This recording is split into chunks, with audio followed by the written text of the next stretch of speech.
what are your thoughts on California Prop 12 pig breeding law that could potentially ban sale of pork by January 2022? I feel like you gave me all the hard questions, and you got all the softball questions. I got a good one. I'm going to give you two answers. So I'll give you official pig farmer answer, and then I'll give you my personal view. So the official pig farmer answer is that National Pork Producers Council is weighing their options as far as appealing the ruling. So they appealed. They filed a lawsuit, and I think it went to the Ninth Circuit Court.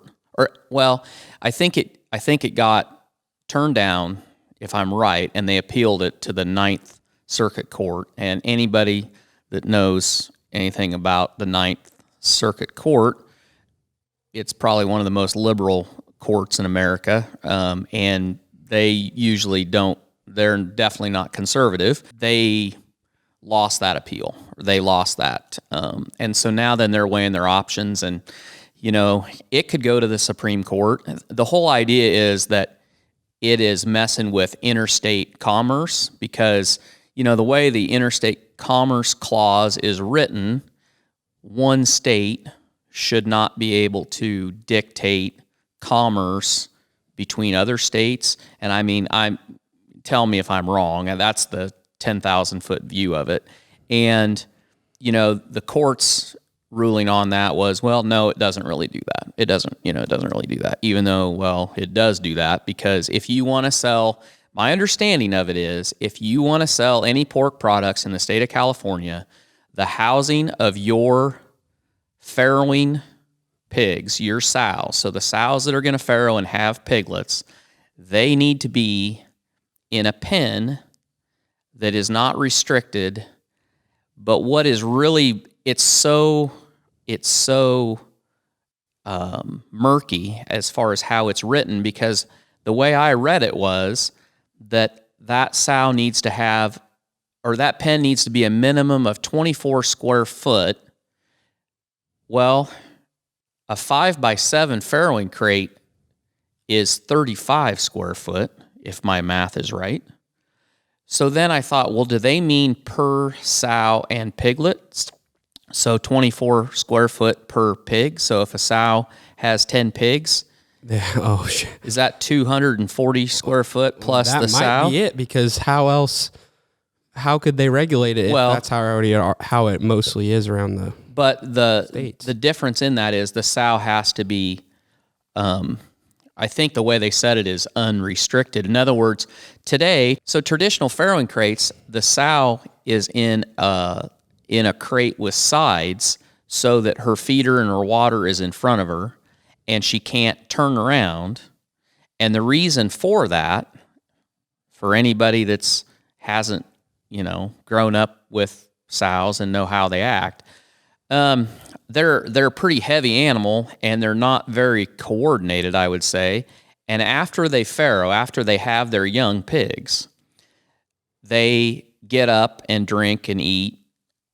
And then when they decide to lay down, they just kind of plop down.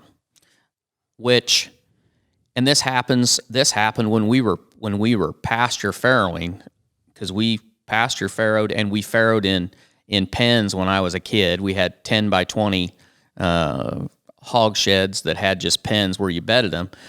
Well, there wasn't any place for the piglets to get away from the sow. And when the sow gets up, and they all get up, they're thinking about nursing.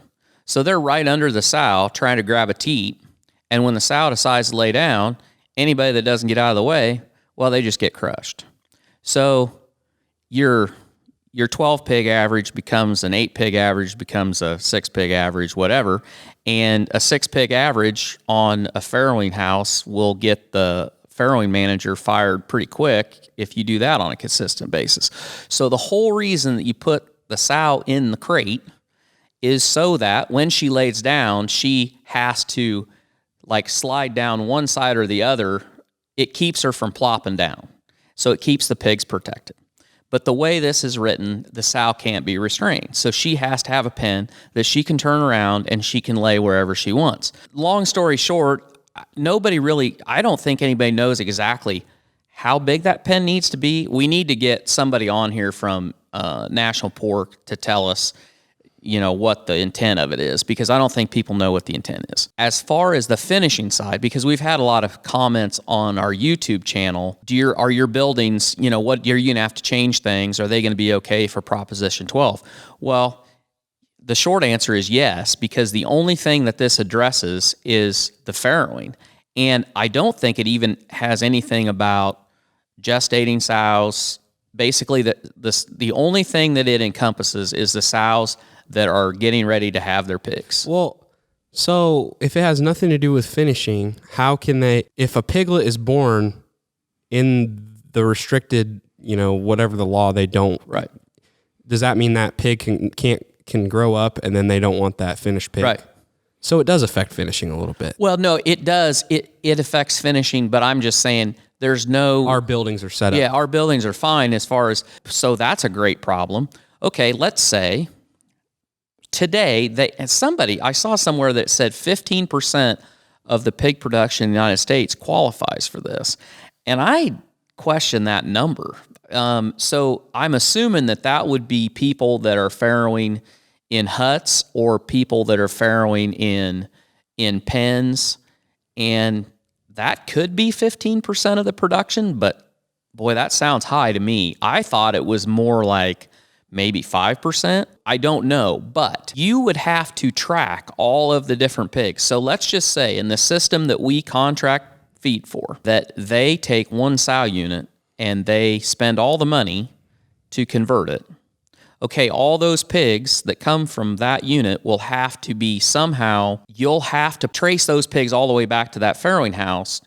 And that they followed all the guidelines. And that they followed the guidelines. And then, so when it goes to a packing plant and that pig is disassembled into meat, each package of meat, so the bacon from those pigs has to be separate from the bacon from other pigs. That's not going to happen. Well, the other thing if you say most of these the people that are following that guideline, 15% maybe, if that. Right.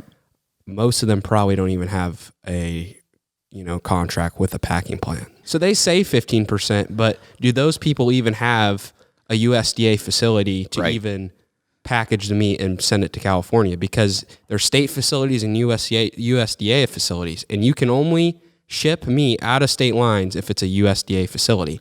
And that's a big problem right now because most USDA facilities are big packing plants. So if these small guys make those guidelines, chances of them actually having a USDA facility to follow that guideline and get it to California, probably pretty low. Yeah, I didn't even think about that. That's totally true. A lot of those people that are doing that farrowing, they're marketing their own meat, they're marketing it locally. So out of whatever that percentage is nationwide, an even smaller percentage, in fact, I would say it would be I know it'd be less than half, it could be a third or a quarter of that, actually is meat that could be available to be shipped to California. Yeah, because... So it's a big problem. And it isn't just the farmer's problem. It is the packer's problem because somehow they have to keep this all straight. It'll all have to be kept separate, warehousing, transportation, labeling, all that. So I don't see, it's going to be very difficult for that to happen. Now then. Yeah, so give them the perspective. This is my unofficial answer. So you had your pig farmer answer, the National Pork Board answer. Now it's real talk, real torque talk going here. The short answer is people don't give a rat's ass what California thinks. California is so far off the rails in about everything they're doing. In fact, I think San Francisco just passed they're the first country or the first city in America where if you are in an outdoor area, you have to have a vaccine passport to be in that area, or they will forcibly remove you. So they're on the strain of COVID-19 called communism out there. So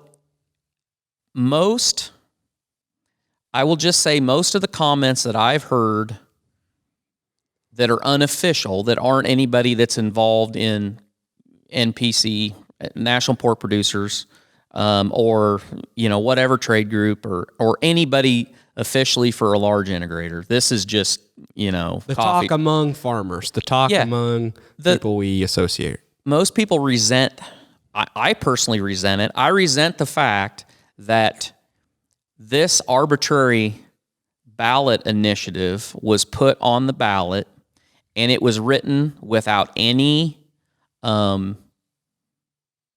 insight from people who actually produce the meat. And it was intended. It was not intended for anything to do with animal welfare.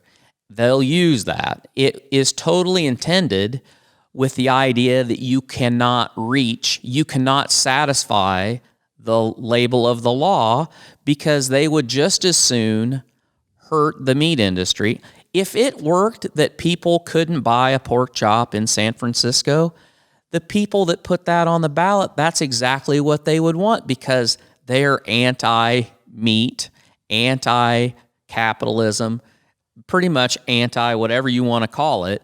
They don't want you to be able to do this. So on the flip side, me as a pork producer, I wish that everybody can go eat whatever they want, wherever they want, and it's at a fair price.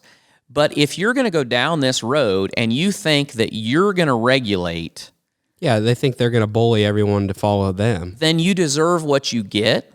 And that's where the sentiment comes that, you know what, if the price of bacon goes to $23 a pound in California, then maybe the people that are looking at that and saying this isn't right, they should turn around and vote the people out of office that thinks that they want to